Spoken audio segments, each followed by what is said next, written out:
Hello everyone, welcome to Ken studies. आज है 30 मार्च। Start करते हैं आज के एमसीक्यू क्वेश्चंस। आज का फर्स्ट क्वेश्चन है,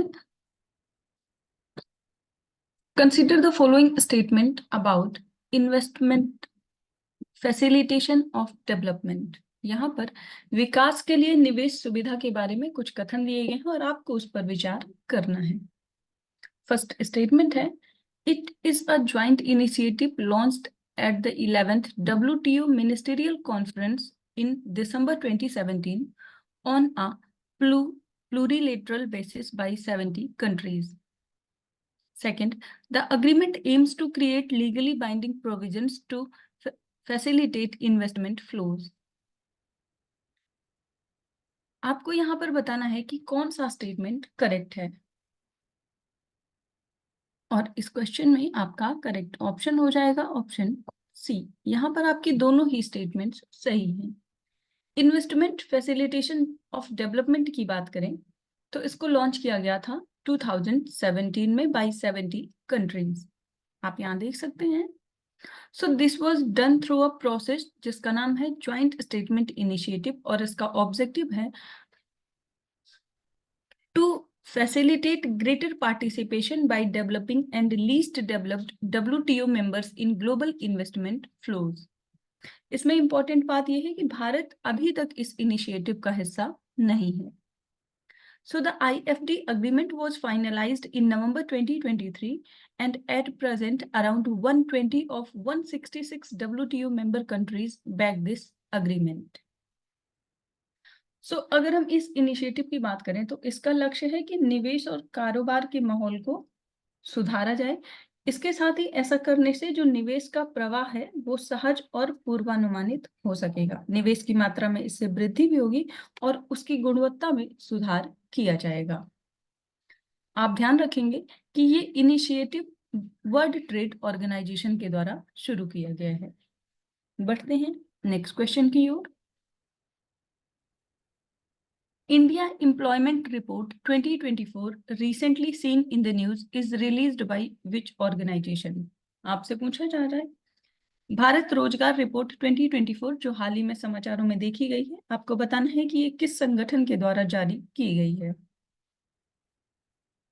आपके ऑप्शंस हैं international labour organisation and institute of human development, amnesty international, united nations conference on trade and development या फिर WHO।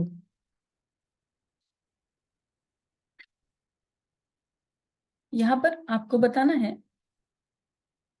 कि भारत रोजगार रिपोर्ट किस संस्था के द्वारा जारी की गई है और इस क्वेश्चन में आपका करेक्ट ऑप्शन हो जाएगा ऑप्शन ए। ये जारी की गई है इंटरनेशनल लेबर ऑर्गेनाइजेशन और इंस्टीट्यूट ऑफ ह्यूमन डेवलपमेंट के द्वारा। आप यहाँ देख सकते हैं। इस रिपोर्ट में ये पाया गया है कि जो इंडियन यूथ्स हैं वो बहुत ही ज्यादा चैलेंज फेस कर रहे हैं जॉब को पाने में।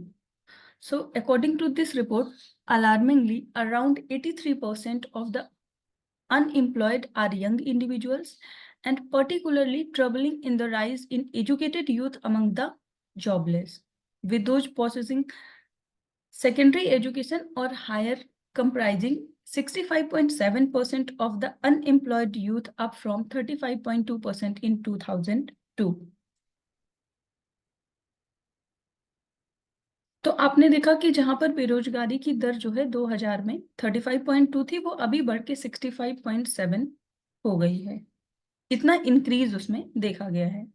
And this trend indicates a pressing need for interventions to address youth unemployment and skill development.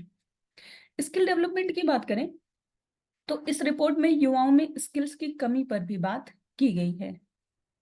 जैसे कि इसमें ये एक बड़ी वजह बताई गई है रोजगार के रुकावट में कि 90% भारतीय युवा स्प्रेडशीट में मैथ्स के फॉर्मूला लगाने में भी असमर्थ हैं। साथ ही 60% युवाओं में ऐसा देखा गया है कि वो कॉपी पेस्ट भी नहीं कर पाते हैं।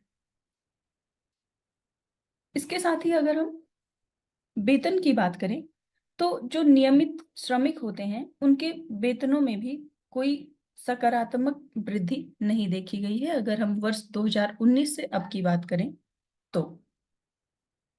बढ़ते हैं नेक्स्ट क्वेश्चन की ओर।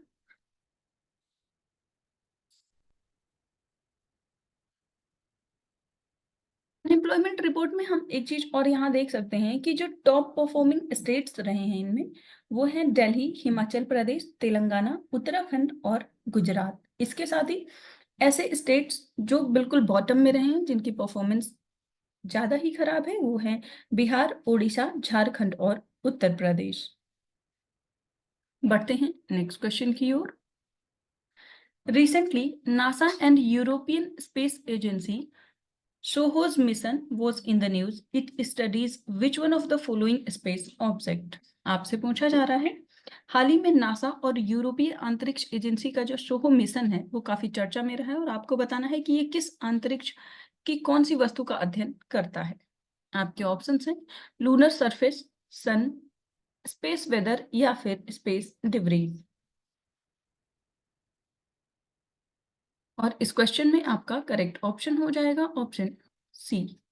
सॉरी, इस क्वेश्चन में आपका करेक्ट ऑप्शन हो जाएगा ऑप्शन बी। ये अध्ययन करता है सूर्य के बारे में। आप यहां देख सकते हैं। सो इसका फुल फॉर्म होता है Solar and Heliospheric observatory.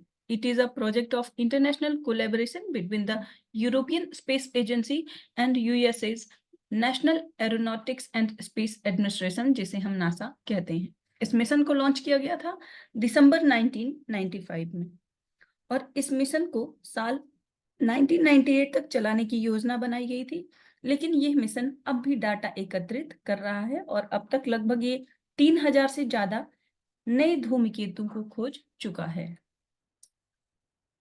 So it carries 12 scientific instruments to study the solar atmosphere, heliosismology and the solar wind.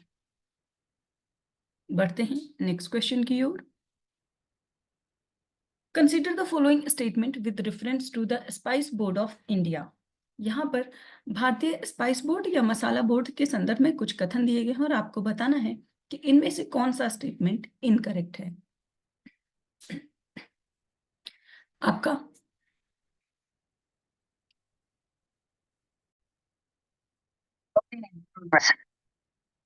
तो आपका फर्स्ट स्टेटमेंट है, it is a statutory body constituted under the spices board act 1986 and it comes under the ministry of commerce and industry. Second, it is responsible for determining minimum support prices for spices.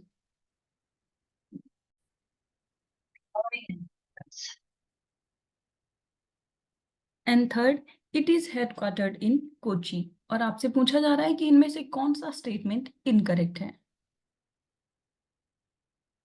इस question में आपका correct option हो जाएगा option A. यहां पर आपका first second statement incorrect है, जबकि फर्स्ट और थर्ड स्टेटमेंट करेक्ट है। आप यहां देख सकते हैं। स्पाइसेस बोर्ड की बात करें तो ये रिस्पॉन्सिबल नहीं होते हैं for determining MSPs for spices. This functions falls under the preview of Commission for Agricultural Cost and Prices, जिसे हम CACP कहते हैं। स्पाइसेस जो बोर्ड होता है, इसका रिस्पॉन्सिबिलिटी होती है प्रोडक्शन और डेवलपमेंट को मैनेज करना। सो इसके साथ ही ये एक्सपोर्ट को भी प्रमोट करते हैं। ऑफ द 52 स्पीसीज जो कि शो किए गए हैं स्पाइसेस शेड्यूल एक्ट में।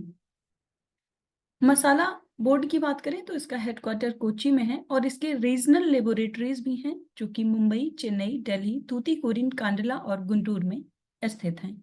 वर्तमान समय में मसाला बोर्ड के अध्यक्ष हैं AG थंगप्पन और इसको स्टैब्लिश किया गया था 1987 में। इसके साथ ही अगर भारत में हम मसाला उत्पादक बड़े राज्यों की बात करें तो उनमें शामिल है मध्य प्रदेश, राजस्थान, गुजरात, आंध्र प्रदेश, केरल, कर्नाटका और महाराष्ट्र। बढ़ते हैं नेक्स्ट क्वेश्चन की ओर। Who has been appointed as the new Director General of NIA, जिसे हम नेशनल इन्वेस्टिगेशन एजेंसी कहते हैं। आपसे पूछा जा रहा है कि राष्ट्रीय जांच एजेंसी का हाल ही में नया महानिदेशक किसे नियुक्त किया गया है। आपके ऑप्शंस हैं दिनकर गुप्ता, सदानंद वसंत दाते, पीयूष आनंद या फिर अतुल करवल। और इस क्वेश्चन में आपका करेक्ट ऑप्शन हो जाएगा ऑप्शन बी। हाल ही में सदानंद वसंत दाते को एनआईए का डायरेक्टर जनरल नियुक्त किया गया है। आप यहाँ देख सकते हैं Sadanand Vasant Tate, a distinguished 1990 batch IPS officer from Maharashtra cadre, has been appointed as the new DG of NIA, bringing extensive law enforcement experience to lead the agency. So NIA की बात करें तो ये एक specialised counter terrorism law enforcement agency है भारत की, and this agency is empowered to deal with the investigation of terror related crimes across states without special permission from the states under written proclamation from the Ministry of Home Affairs. So आपने देखा NIA का full form होता है national investigation agency, और ये भारत सरकार की एक संघीय जांच एजेंसी है जिसका गठन 2008 में मुंबई आतंकवादी हमले के बाद 2009 में किया गया था। बढ़ते हैं नेक्स्ट क्वेश्चन की ओर। Which of the following statement about the START 2024 program is correct? यहाँ पर START 2024 कार्यक्रम से संबंधित कुछ कथन दिए गए हैं और आपको बताना है कि इनमें से कौन सा स्टेटमेंट सही है। फर्स्ट स्टेटमेंट है space science and technology awareness training 2024 will be launched by ISRO in India. Second, it is an introductory level online space science and technology training program for UG and PG students.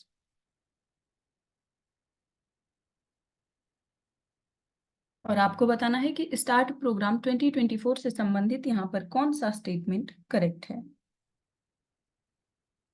इस question में आपका correct option हो जाएगा option A. यहाँ पर आपके दोनों ही statements सही हैं। आप यहाँ देख सकते हैं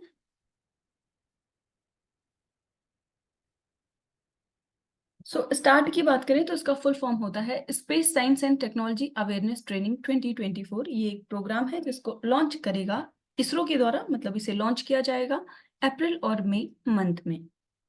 So ISRO has invited expressions of interest for the START 2024 program in educational institutes, universities, and colleges within India. So it is an introductory level online training in space sciences for UG and PG students. तो आप ध्यान रखेंगे start programme जो है ये संबंधित है इसरो से। आज के करंट अफेयर सेशन में इतना ही। Thank you for watching. Do like, share and subscribe.